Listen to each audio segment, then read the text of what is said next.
Hello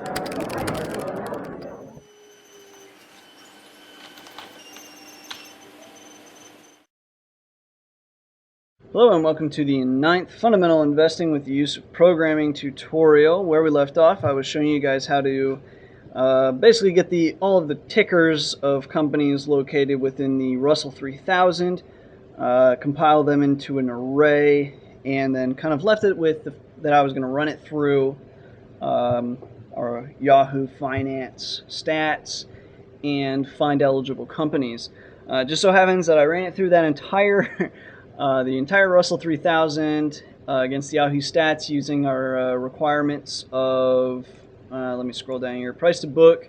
Well, I changed these numbers, but originally we wanted a price to book ratio of less than 1, PEG, price to equity to, or I'm sorry, price to earnings of growth for the last, or for estimated 5 years. We wanted that to be, I believe, less than 1. I think I edited this to be 2, to allow 2. We originally were requiring debt to equity to be under 1. This was the most outrageous one. Most of these companies had just enormous debt to equities. There were some that, sorry about that Skype message. There were some that were like 200 plus. It's insane. And then we also wanted the PE12 trailing. We wanted that to be less than 13, I think is what our value was before. I raised it up to 15, and then if it met, at least these requirements here, it spits them out. We really only did this, or I only did this just so we could have something to look at, right? Because there's literally no company in the Russell 3000 that met the standard requirements. So, and that shouldn't be too big of a surprise, given that these are value investing requirements that we've chosen. And the idea of value investing is to buy underpriced, undervalued companies. And right now, let me just drag it over. This is our current S&P 500 for the last 1 year. So as you can see, we are clearly at a very high point in our stock market. So it's going to be kind of hard to find companies that are just very depressed to the point of being undervalued.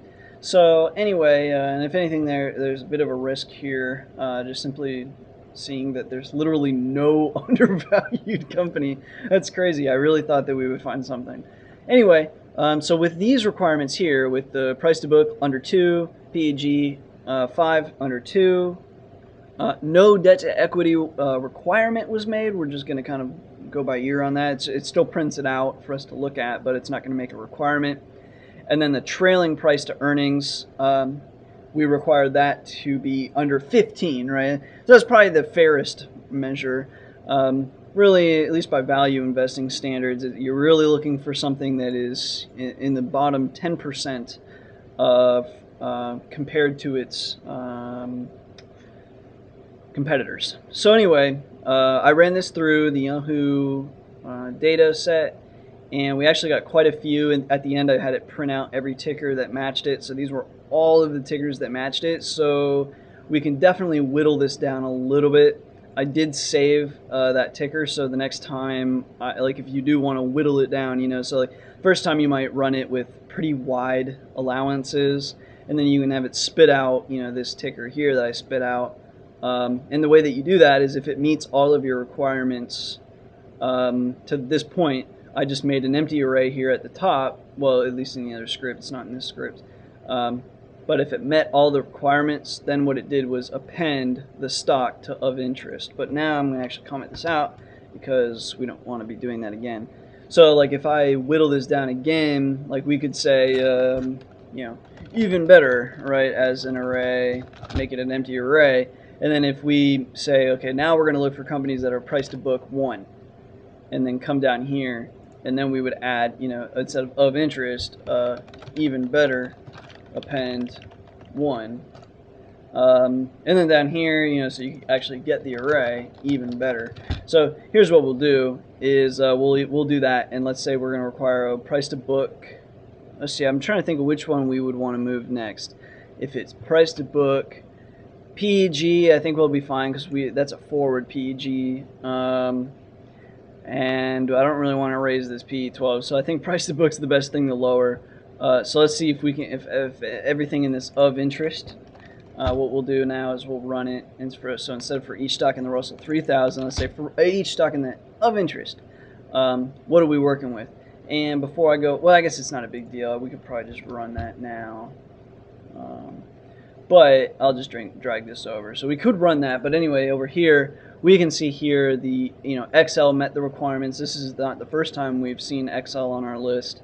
It's got a decent price to book. PEG, for expected is very low. The trailing PEG, however, the PEG 5 is low, and it's that meets pretty good requirements. The trailing PE is also very low with 10.56. That's pretty good. But debt to equity, basically how much debt do they have compared to their equity, and this has 14x their debt. So not sure. That's good, but again, it's by these other stats, XL is pretty good. So I mean, it would warrant probably a second look into XL there.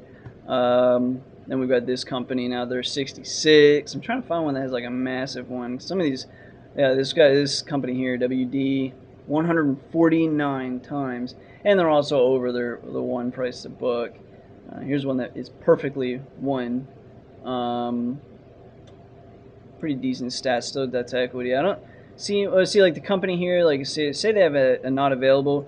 If you recall, the last time I spoke about not available, it usually means that it's a negative value, and in this case it also means it's a negative value. So how could we have a scenario where a debt to equity is a negative number? I think basically it means that they owe more debt than the value of the things that they pulled the debt on, most likely, or they owe more debt than they actually have of equity. So how could this happen? I think a good example of an occurrence of this is what I see oftentimes whenever I would go buy like a used motorcycle or a used car. They'd have, it'd be a nice motorcycle, nice car. We'll just go with the car for now. And, I'd message the buyer and be like, I really like your car, but the price is pretty high. Can we work on that price? The price would probably be, 10% over market value, right? And you talk to them, and pretty quickly what would come out is, well, I owe this money on the car loan, and that's why I'm charging this much money. So they owe more money on the debt, right, on the loan for their vehicle than their vehicle is even worth. It's depreciated since the loan and since the value of the vehicle. So they actually owe more money than they even have in equity. So it's a very bad situation to have. So I would really rule out any company that has a negative debt to equity. That's very scary. So anyway, yeah, there's that. And so quite a few of these actually have negative numbers. But anyways, what I'm going to do now is run through requiring a price to book of less than 1. Now I've explained everything, at least showed you how you can begin building these kind of various arrays. So you can think of it almost as like a watch list, right? So you can pull the Russell 3000. Let's say you could probably pull the Russell 3000, maybe every few months or something. There's probably rarely that you need to update this list.